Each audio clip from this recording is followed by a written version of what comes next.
Ya, belum kapok, padahal salah terus. Media Inggris kembali ramal timnas Indonesia bakal kalah dari Bahrain. Ya, inilah deretan kejutan yang siap dihadirkan Sinteyong untuk Bahrain. Timnas Indonesia menghantam lewat serangan kilat. Lini belakang timnas Indonesia di mata media Korea ada Kim Min Jae di Jae Itses tambah Miss Hilgers, makin ngeri. Ya, simak lengkap di sini hanya di Kamus Bola bersama saya untuk Anda.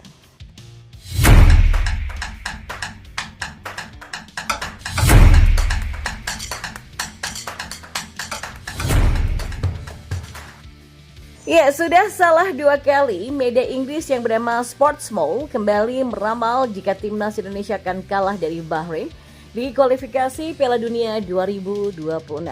Timnas Indonesia akan bertamu ke rumah Bahrain di Bahrain National Stadium Riva pada Kamis 10 Oktober besok. Sportsmall salah terus dalam memprediksi hasil akhir dua pertandingan pertama timnas Indonesia. Ketika melawan Arab Saudi, skuad Garuda mereka ramal akan kalah dengan skor 0-4. Arab Saudi adalah favorit kuat untuk menang atas tim dengan ranking terendah yang tersisa di kualifikasi. Tim-tim yang dikalahkan Indonesia dalam 12 bulan terakhir hanya sekelas Brunei, Vietnam, dan Filipina. Ya, pasukan Sinteyong hanya menang 4 kali dalam 14 laga terakhir dan Indonesia bisa benar-benar dibulan-bulani oleh Arab Saudi. Tulis media Sportmall tersebut. Nyatanya, Arab Saudi yang dibuat frustasi oleh timnas Indonesia dengan skor 1-1 menjadi hasil akhir pertandingan. Ketika memprediksi skor pertandingan Indonesia versus Australia juga, Sportmall kembali meremehkan Jae Itses dan kawan-kawan. Mereka menyebut tim Merah Putih akan kalah dengan skor 0-3. Ya, kendati Indonesia tampil bagus untuk meraih hasil imbang melawan Arab Saudi, tapi performa mereka di kandang cukup mengkhawatirkan. Ditambah lagi Australia akan berharap bisa membuktikan bahwa kekalahan mereka dari Bahrain hanya sebuah blip. Ulas Sportsmall. Tapi lagi-lagi ramalan Sportsmall tidak menjadi kenyataan. Nyatanya timnas Indonesia bisa menahan Australia dengan skor 0-0. Ya, sudah dua kali salah, Sportsmall ternyata masih juga memprediksi skuad Garuda berada di pihak yang kalah ketika melawan Bahrain. Sportsmall kali ini sepertinya lebih berhati-hati karena meramal Indonesia akan mencetak gol ke gawang Bahrain. Namun Marcelino Ferdinand tetap diramal bakal tumbang. Ya, Sportmall memberikan prediksi skor 2-1 untuk kemenangan Bahrain. Ya, walaupun Bahrain kalah besar dalam laga terakhir, kita tidak boleh melupakan bahwa mereka mampu mengalahkan Australia di partai tandang. Maka dengan pertimbangan itu, kami menjagokan kemenangan tipis di Riva yang akan menjaga posisi Bahrain di 3 besar sebagai hasil minimal.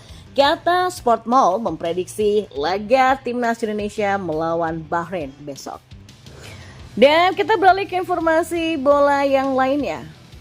Bola.com memperkirakan kemungkinan strategi kejutan yang bisa digunakan Sinteyong untuk menghantam timnas Bahrain di Riva. Apa saja? Ya, timnas Indonesia punya strategi menarik ketika menghadapi timnas Kuwait di kualifikasi Piala Asia 2023.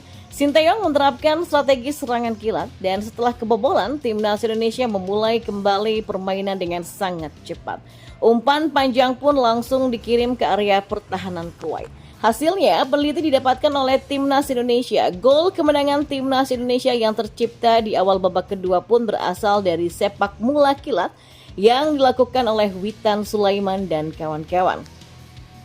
Hal serupa juga bisa diterapkan kembali oleh Sinteyong mengingat kemiripan antara Kuwait dengan Bahrain. Ya, selain itu Sinteyong juga bisa membuat timnas Indonesia tampil percaya diri. Sinteyong bisa menginstruksikan tim asuhannya untuk tampil mendominasi atas Bahrain. Belakangan ini, materi pemain timnas Indonesia bisa dikatakan mengalami peningkatan drastis. Bahkan mungkin saja Tom Hei dan kolega memiliki kualitas di atas para pemain Bahrain. Maka dengan mendominasi permainan, para pemain timnas Indonesia bisa memberikan tekanan kepada para pemain Bahrain. Ya, persentase peluang dan kemungkinan gol yang bisa diciptakan tentu akan meningkat. Sinteyong juga bisa menerapkan kembali karakter permainan timnas Indonesia khas eranya, yakni bermain rapat di belakang dan menghukum lewat lawan serangan balik cepat. Ya, kehadiran Miss Hilgers bisa semakin memperkukuh lini belakang timnas Indonesia. Hilgers bisa dipasang sebagai satu dari trio bek tengah bersama Rizky Ridho dan juga Jae Itses. Di sisi kanan pertahanan Sandy Wells bisa menjadi opsi, sementara di sisi kiri jelas menjadi milik Kelvin Verdong. Dan kita beralih ke informasi bola yang terakhir. Ya, sepak terjang timnas Indonesia kini semakin dibicarakan negara-negara raksasa Asia, terutama di Korea Selatan. Media-media negara asal Sinteyong makin sering mengulas skuad Garuda. Hadirnya pemain-pemain keturunan menjadi highlight beberapa media top negeri gingseng. Menurut MK Sport, timnas Indonesia selalu punya kejutan di FIFA Matchday. Media ini bahkan menyebut pemain keturunan Indonesia di Belanda tidak ada habisnya karena ikatan sejarah. Indonesia ini kan menambah lagi pemain yang berdarah Belanda. Kali ini Maes Hilgers, pemain FC20 dan pernah membela Belanda U21, dan masih ada beberapa pemain lain yang dikabarkan bergabung dengan skuad Sinteyong. Tulis MK. Ya, Sport Pyongyang juga menyebut kehadiran Maes Hilgers membuat lini belakang timnas Indonesia tidak terbayangkan oleh negara pesaing. Sementara itu, Sport Chosun menjuluki Jae Itse sebagai Kim Min-jae versi Indonesia. Itu setelah Jae resmi menjadi pemain timnas Indonesia pertama yang debut di Serie A bersama Venezia. Inilah keajaiban Sinteyong. Kim Min-jae versi Indonesia mencatat sejarah pemain Asia Tenggara pertama yang melakoni debut resmi Serie A. Tulis Chosun dalam artikelnya. Ya, sejak mendapatkan status sebagai WNI pada medio Desember 2023, bek kelahiran Merlo Belanda ini memang langsung memberikan dampak yang positif saat dimainkan Sinteyong di jantung pertahanan skuad Garuda.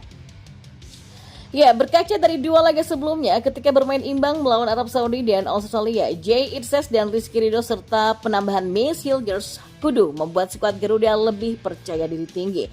Meski begitu, ketiganya kudu tetap ekstra waspada sebab Bahrain dan China selain berstatus sebagai tuan rumah juga dihuni sederet tukang gedor yang tak boleh dipandang sebelah mata. Bahrain punya dua tombak yang harus ditangkal karena kecepatan dan kelihayannya mencari ruang tembak. Keduanya adalah Mahdi Abdul Jabbar serta Qomail Al-Aswad. Dalam dua laga terdahulu, Mahdi Abdul Jabbar dan Qomail Al-Aswad memang belum mencetak sebiji gol pun, dan inilah yang harus diwaspadai oleh Maes Hilgers CS. Di lini belakang, karena bukan tak mungkin kritikan akan membuat Mahdi Abdul Jabbar dan Qomail Al-Aswad semakin bernafsu untuk mencetak gol.